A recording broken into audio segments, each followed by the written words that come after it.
There are 162,000 videos on YouTube about learning how to ride a motorcycle. There are even more aimed at new riders, giving out lots of good tips and tricks to make you a safer, better rider.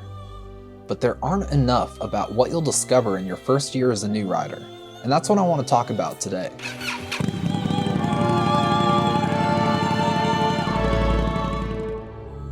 The farther you go from civilization on a bike, the better.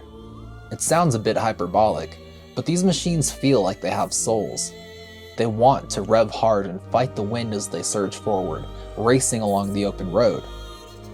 My body will give in before the bike ever does, making me grateful for the frequent gas stops that I have to make. But I hop back on, reset the trip meter, and I'm back in it, an eternal race with no finish line.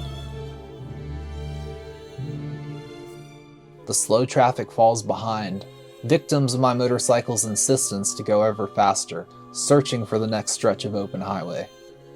If you put enough miles between you and the city, the roads open up and you can set your bike free. When I'm out there, I feel like in some way I'm part of the landscape. I feel like humanity as a whole has a problem with knowing when enough is enough. We build and slowly our cities chew up the land around them. Even the nowhere town I grew up in is expanding, as the Houston suburbs expand ever outward in that slow, insidious way that a tumor grows. It's not crazy to think that in 50 years the pine forest will be gone and a gated neighborhood named after the forest it replaced will be up. Making it out to the country gives me life though. You're not disconnected from your surroundings like you are in cars, surrounded by steel and glass, kept comfy with climate control and soundproofing. You aren't in anything other than nature. Without the artificial boundary of a cabin, there's no functional separation between you and the environment, except perhaps the magic of physics. When you're far enough away from civilization, you can actually get a sense of just how big the outside world is. The beauty of it all makes you realize how small we actually are.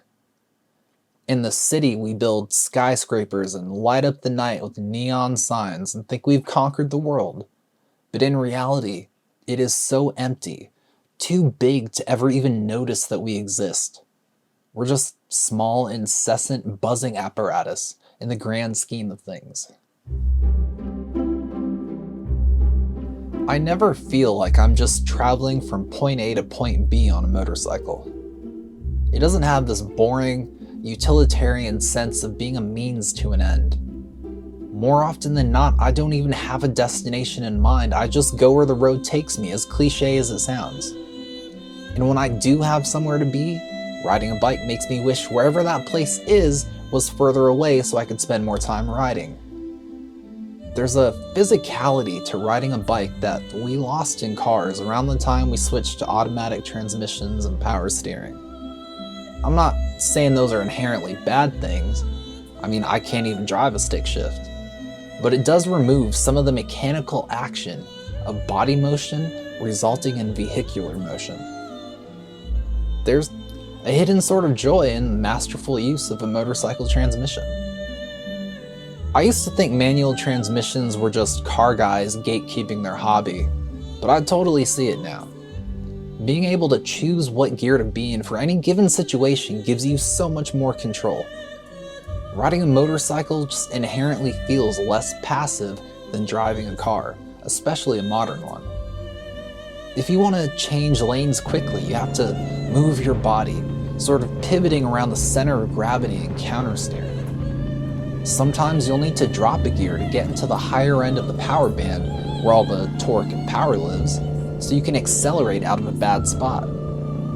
Before I started riding, I'd heard drop a gear and disappear from my dad, but it was just a phrase to me. After I'd been riding for a bit, the reality of what that means hit me and I truly understood it. Hitting corners fast and hard, or as hard as I can on a bike with no lean angle, is also totally different than doing it in a car. That physicality I mentioned is the most apparent when you're in the twisties. If you want to take them fast, you have to master the controls. You need to know how much to brake, when to brake, how hard to brake. You gotta know what gear you need to be in to keep steady throttle without standing the bike up or bogging the engine down. And you need to know when to throttle out of the turn. You shift your body to adjust for the center of gravity, then shift back once you've straightened out again. It's incredible. It's a dance with your bike as the partner and the road as the dance floor. And so much of this dance just becomes natural the more miles in the saddle you have. One of my favorite things about riding is the community. Riding with some trusted friends is among the most fun I've ever had. Looking back in your mirror, seeing your buddies behind you is such a powerful feeling. I imagine it's something akin to what our ancestors felt, heading out on a hunt or to go to war. You feel part of something, part of a machine whose sum is greater than its parts, and it's incredible. Even when you're solo, you'll run into other riders and they'll give you the biker wave if they can. Sometimes you'll catch someone in a car doing it, but I always notice too late to catch it in time to return the favor. It's so wild to me that while we may be incredibly different as people, maybe even opposites in a lot of ways, we still have goodwill for our fellow riders. The world is increasingly designed to marginalize and separate us from our neighbors. But it doesn't matter who that other biker is, I'm giving them the wave. It's a small sign, figuratively and literally, but it represents a basic decency that the world is losing. I've made a lot of highway friends, what I call riders you find in the wild, and we've spent a lot of miles together, most times never speaking or really communicating. You settle into a rhythm, one person taking one side of a lane, the other taking the opposite side far enough away to be safe. They find their exit eventually, or you do, and you disappear with a wave. You never know where they're going, who they are, what their story is, but you're still bonded in some way, just two people who love being on two wheels. It's bittersweet when you part, but there will always be another highway friend if you put down the miles.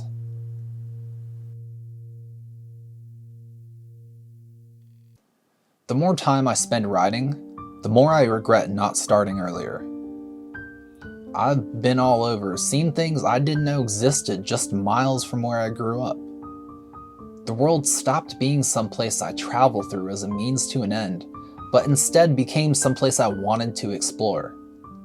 I look at it through a different lens, wanting to see where that road goes and what's around that corner.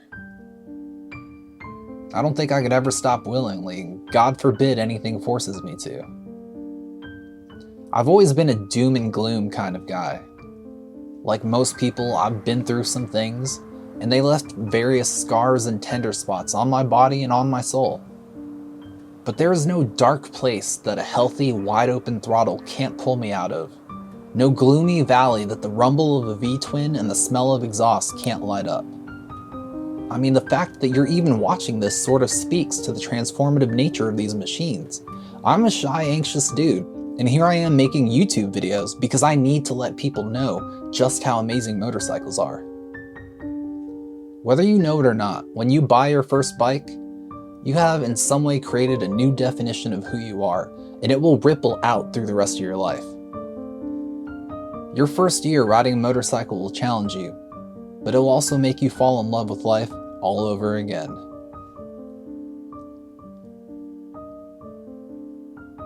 So that's it for today's video. If you're still watching, you're one of the really dedicated people who actually finishes these. I took a break for a while, had some personal stuff come up, started a new job, etc., etc. But as always, if you like the vibe, please subscribe. Hit that like button, leave a comment, let me know what you think.